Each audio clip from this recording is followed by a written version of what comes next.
Since 1938, Matson and the Adahi Itano program. Cars Plus. Drive home in a brand new 2021 Hyundai Palisade equipped with Guam's only lifetime powertrain limited warranty. Call 477-7807 or visit carsplusguam.com. McDonald's of Guam, I'm loving it, and King's Restaurant, serving your local breakfast, lunch, and dinner favorites for over 45 years.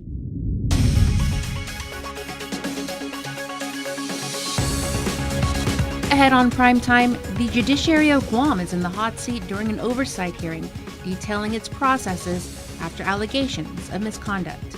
Plus, this afternoon, Governor Lulian Guerrero announces her nomination to the Superior Court of Guam. And frustrated with lack of response from GovGuam's health insurance provider, a retiree speaks out. Hafa and good evening. I'm Adriana Cotero. Governor Lulian Guerrero is keeping track of the shortfalls in the judicial branch of government. As reported, the Chief Justice issued a letter to Judiciary of Guam employees informing them they may see a reduction in hours because they are looking at a $700,000 shortfall for the current fiscal year. In response, Speaker Therese Terlahi, who chairs the Committee on Judiciary, suggested the governor might be able to use the anticipated $661 million coming to Guam. That's if the President's American Rescue Plan is approved. But I have every good confidence that it will be approved. It went through the House and now it's going through the Senate. And every message that I hear from President Biden, he's very, very adamant that it go through. So as you know, they're trying to negotiate it and move it forward. But it will be. The use of those monies are exactly for lost revenues. And so, of course, I will look at the whole government and see where our shortfalls are, and we'll definitely provide the funding source for that. The Judiciary of Guam is anticipating the implementation of reduction in hours in July. Former Magistrate Judge Alberto Tolentino has been nominated by Governor Lulian Guerrero as the next judge of the Superior Court. He would replace retiring Judge Anita Socola, who is stepping down later this month. Nestor Lecanto has more. One of the questions I asked is, why do you want to be a judge?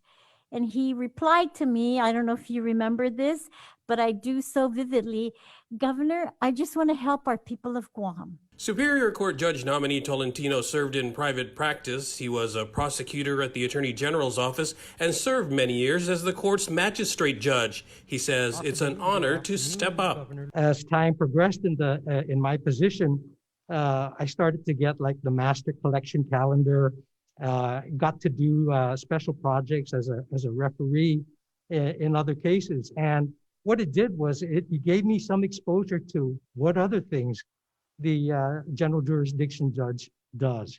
And those were things that I think that are very important to our society. Judge Anita Socola will retire on March 26, and Governor Leon Guerrero is urging the legislature to move fast on the confirmation process. I will present his packet down to the legislature right away, and I'm hoping the oversight chair of the committee on Judiciary would quickly and expeditiously vet and consent. Tolentino is the second judge to be nominated by Governor Leon Guerrero during this term. For Guam's News Network, I'm Nestor Lecanto. One GovGuam retiree is calling out health insurance contractor Aetna for not opening its doors to face-to-face interaction with patients. He has written to the Department of Administration, which oversees the contract, for help. And within the department, Joseph Cameron is a GovGuam retiree and former member of the employee committee that negotiates the annual health contract. He says since the pandemic started, he and thousands of other government workers, retirees, and dependents have been burdened by the lack of person-to-person service. Most especially for the manampos of the senior citizens who have difficulties making long-distance calls at 2, 3 o'clock in the morning just so that they can do business with Aetna off island. I know that there's a local number, but that local number does not have the authority to make decisions on behalf of Aetna. This is Aetna's first time to hold the GovGuam health insurance contract, and Cameron says he's not happy with the service. We're accustomed to doing face-to-face. I called up 3 other insurance companies that do provide health insurance to the population here in Guam. And they're open, and they have been open. And I think it's unreasonable and it's uncalled for that our GovGuam, which is the thousands of folks who are subscribers, should be waiting on the phone disenfranchised. In his letter to DOA Director Edward Byrne, Cameron lists all the numerous attempts he's made to contact Aetna and urge them to reopen the Guam office. He blames the corporate office for the lack of response. It is safe to reopen, I believe, and I think public health should reach out, or shall I say Aetna International or Aetna US, who's also owned by CVS, should reach out to our public health agency and find ways to talk about how can we reopen immediately to our customers who really need us here in Guam. For Guam's News Network, I'm Nestor Lecanto. We reached out to DOA Director Edward Byrne, who said they are working on a response. Stick around for more news here on Prime Time. Stay tuned. You're watching KUAM.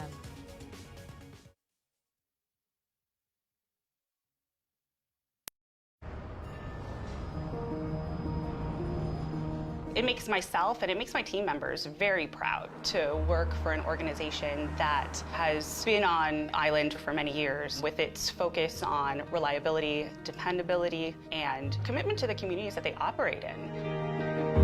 Matson's a great corporate citizen to the community. We all benefit from any sort of environmental commitment we make. One of the ways that we do that is with our Adahi Utano program. There's action behind it, and so action breeds commitment. With the Kaimana Hila coming to Guam, this brings a new age and modernization to the island. It's exciting for me because it's a brand new ship and we can carry more freight into the islands. It just shows growth for Guam and Micronesia. Matson would be nothing without its customers, and we hope to continue to serve you for decades to come. We get it. Living to the fullest is tough during COVID-19. You don't need to do it alone, and everyone needs a hand right now. We are here. Feeling overwhelmed? Call 647-8833 and let's talk. Mangagihem is a project of Guam Behavioral Health and Wellness Center. While we've all been through a lot over the years, typhoons, earthquakes, and now COVID-19, we've been able to get through these together. For more than 80 years, Travel's Insurance has been protecting your homes, your businesses, and the health of your family. We are here today and we'll be here tomorrow. There are better days ahead. Tomorrow's a new day filled with hope and choices. The possibilities of what we can achieve together are limitless. Let's continue to work together to ensure a brighter tomorrow for all of us. So long, nacho fries. Whenever Taco Bell takes them off the menu, he can't escape the cravings. Nacho fries. Escape your cravings with our nacho fries box. Run to Taco Bell. KUAM News, winner of the 2020 Regional Edward R. Murrow Award for Excellence in Social Media. The Guam Police Department is correcting an error they reported earlier this week. On Sunday, February 28th, GPD issued a media release wrongfully confirming the island's third auto pedestrian fatality of the year. The incident occurred on Saturday, February 27th in Dededo by 76 Circle K gas station. The release indicated that the male victim was transported to Guam Regional Medical City for treatment and care, where he was pronounced deceased due to injuries. However, this was not the case, according to spokesperson Sergeant Paul Tapau. GPD's Highway Patrol Division's follow-up investigation learned on Tuesday, March 2nd, that the victim is not dead and is currently recovering from emergency surgery. GPD Chief Stephen Ignacio.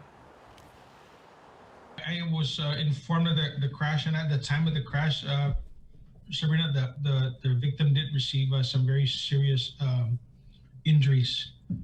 And, apparently there was a breakdown in communication between the dispatch, the field supervisor, up to our public information officer, because even I was informed that the victim had supposedly passed away. We make mistakes just like everybody else, and we just have to own up to it. To the family of the victim, we apologize for our error in reporting that your loved one that passed away. Again, the victim is still alive and is being treated at GRMC. This case is ongoing. Chief of Police Stephen Ignacio confirms an off-duty GPD officer was inside the red Jeep that crashed into and destroyed Jerry Kitchen Restaurant in Tamuning. The incident occurred around 1:30 a.m. on Thursday, February 25th, which GPD has classified the accident as an auto runoff crash, not DWI related. No arrests were made and a single citation was issued to the driver for imprudent driving, with GPD having closed the case. Although business owner Jerry Lee and the community still seek answers to main questions: what exactly happened and who is being held responsible? Chief Ignacio joined KUAM on The Link this morning. We investigate thousands and thousands of traffic crashes. And it doesn't matter who's involved, the officers use their discretion whether or not to cite a person for being involved in a traffic crash. And in this case, I had the opportunity to read the report. The vehicle was attempting to execute a left turn from Route 1 onto Route 14. That is a 90-degree turn. Okay, and so apparently, based on how the operator was operating the vehicle, they were not operating it prudently. The operator was cited for imprudent driving. According to Lee, he received information that there were 4 individuals inside the vehicle and the driver is a military service member. There were no injuries reported and surrounding businesses were undamaged. Lee, however, is still waiting to receive the police report. You can view KUAM's interview with the chief in its entirety on our YouTube page.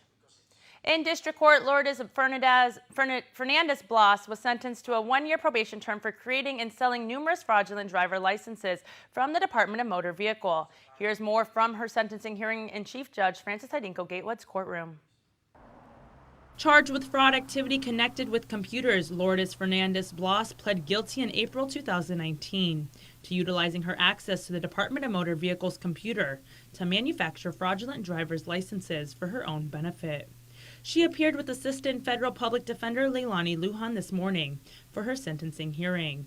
It was stated that Blas received a $300 profit for each license.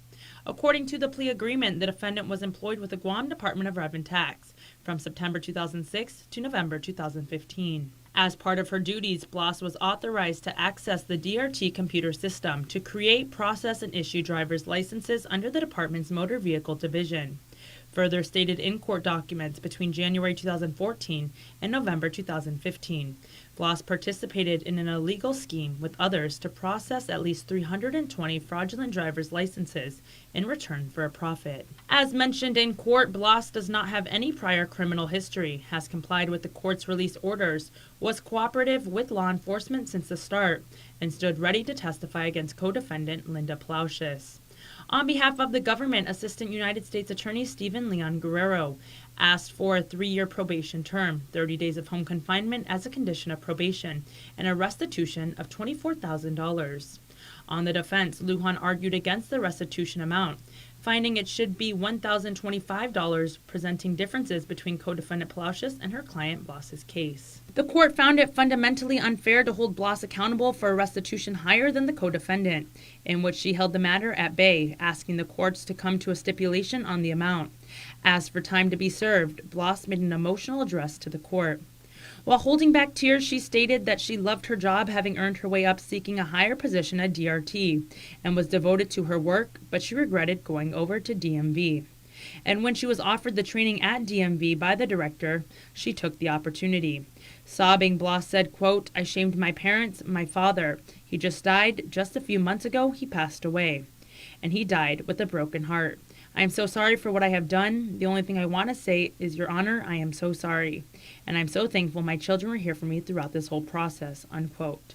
Chief Judge Francis Tidinco Gatewood sentenced Blas to 1-year probation with no home confinement imposed and no court fine ordered. We should note it was stated in court that the co-defendant Plaucius was sentenced to a 5-month imprisonment term, followed by 3 years of supervised release, and to pay a restitution of $5,625 for her role in the scheme. In Superior Court, Katner Harry has been appointed a new attorney for a third time. Harry faces rape and murder charges for the January 2020 homicide of Luciana Pauly. The victim's body was found in toto by neighborhood children. In court this morning, defense counsel Douglas Moylan motioned for withdrawal, stating that he cannot provide representation due to other client obligations. It was noted that Harry plans to reassert his rights to a speedy trial, in which he will have about 30 days once the clock starts. The government did not object the motion for withdrawal, and the court appointed Jeffrey Moots. A return was scheduled for March 8th to ensure Moots can defend Harry. We continue our week-long series tipping our caps to the faculty, colleges, and students and achievements that have led to the University of Guam to be the leading institution of higher learning in the Western Pacific. And what's more, the members of our news team that are proud UOG alumni are presenting these profiles. So tonight, our Ken St. Nicholas takes you inside the college that he studied at, one that's continuing to enable the entrepreneurial spirit at all levels.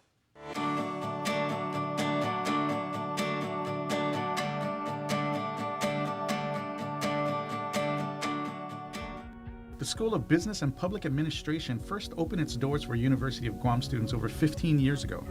Over the years, it has helped develop many successful businessmen and women, all of whom departed the university with either a degree in business administration, accounting, criminal justice, public administration, or a professional MBA. But as the years have passed, the building has also added other free services that are incredibly valuable to local business owners and entrepreneurs. Dr. Annette T. Santos, the Dean of the SBPA, elaborated on the inclusion of the Small Business Development Center and its role in serving the community. We are a proud host of the Pacific Islands SBDC network. So that includes the Guam SBDC, and all other SBDCs across the Micronesia region. There are 7 SBDC centers under this network. So anyone who's interested in starting up a business has access to free consulting and business advisement with the advisors that we have in this building. They are currently accessible online, so just look up the information on the Pacific Islands Small Business Development Center Network website. Just type in Pacific Islands SBDC and you'll get to their link. But they provide a wealth of information, resources to anyone interested in starting up a business. They're also currently occupied helping businesses recover. So there are opportunities for training and workshops to help those small businesses who are in need of funding.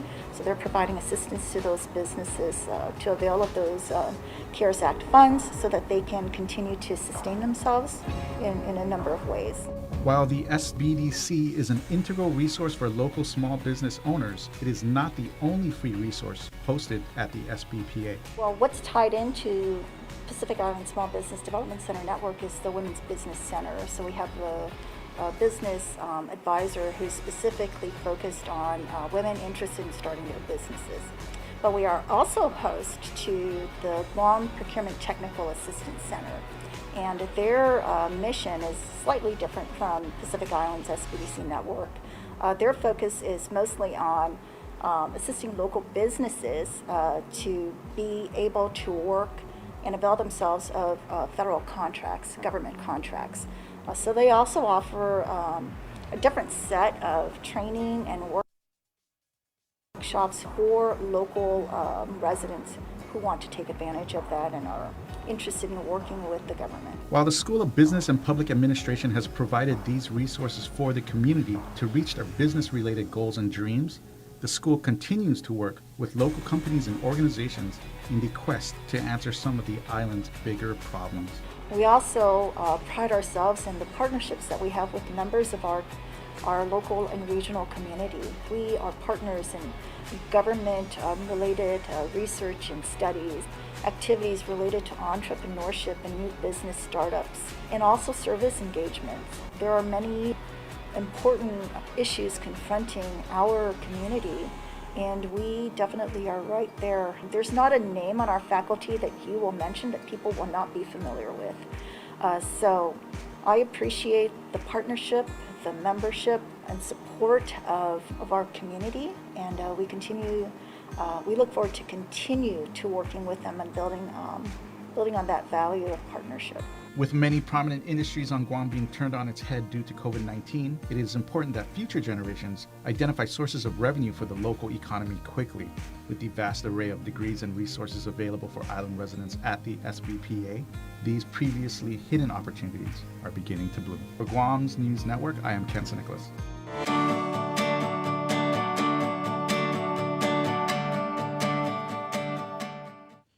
Coming up, regional headlines from our friends over at KSPN2 News in Saipan. You're watching KUAM.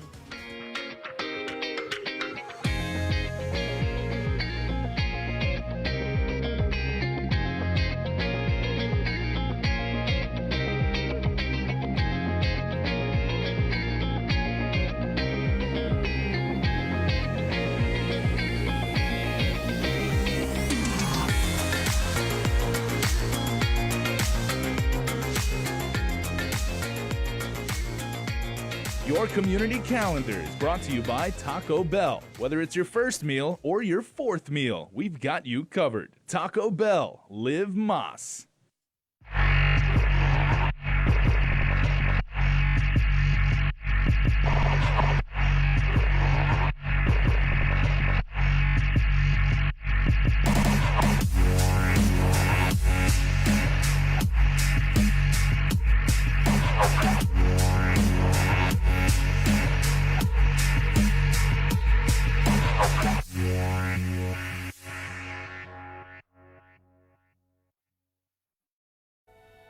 We knew it was time to make these when we started asking things like, wouldn't it be nice to be able to get a warm cinnamon roll right now?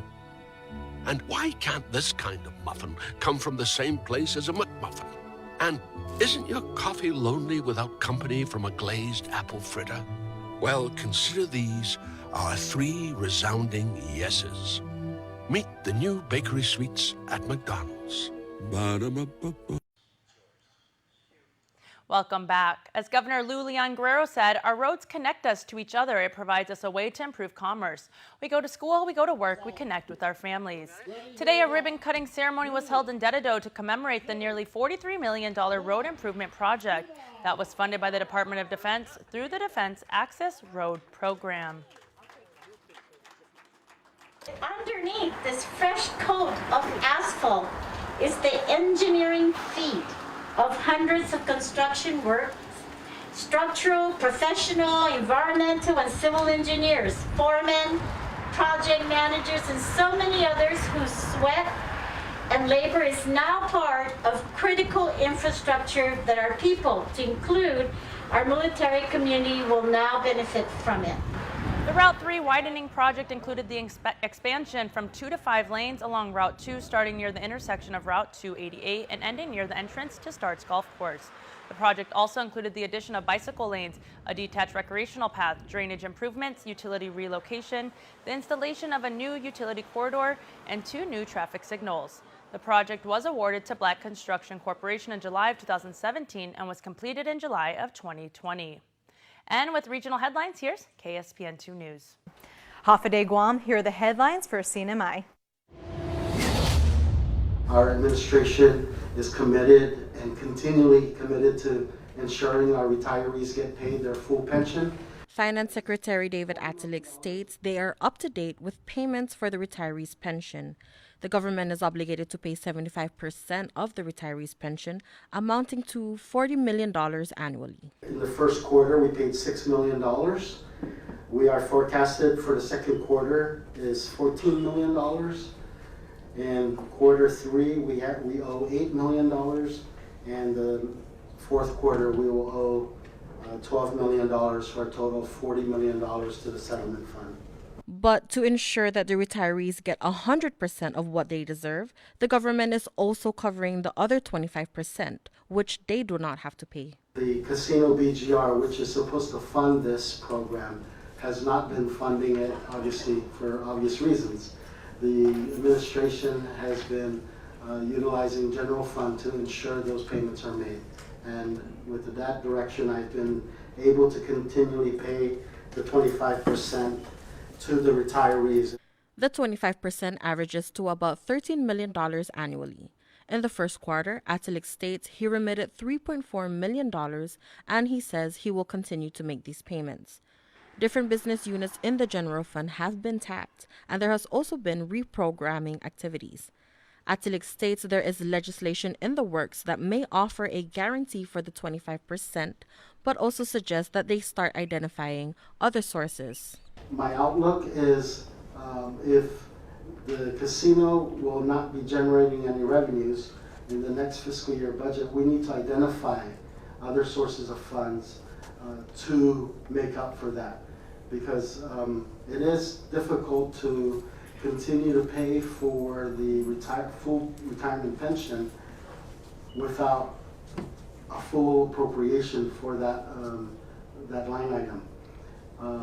But I assure you, for the retirees, that this administration is committed 100% to ensuring that retirees get their full pension, and we've had for the last many years. Reporting for KSPN News, I'm Sally Lemis. For more news, visit saipantv.com. For KSPN2, I'm Ashley McDowell. Thank you, Ashley, and don't go away. Your birthday shoutouts when we return.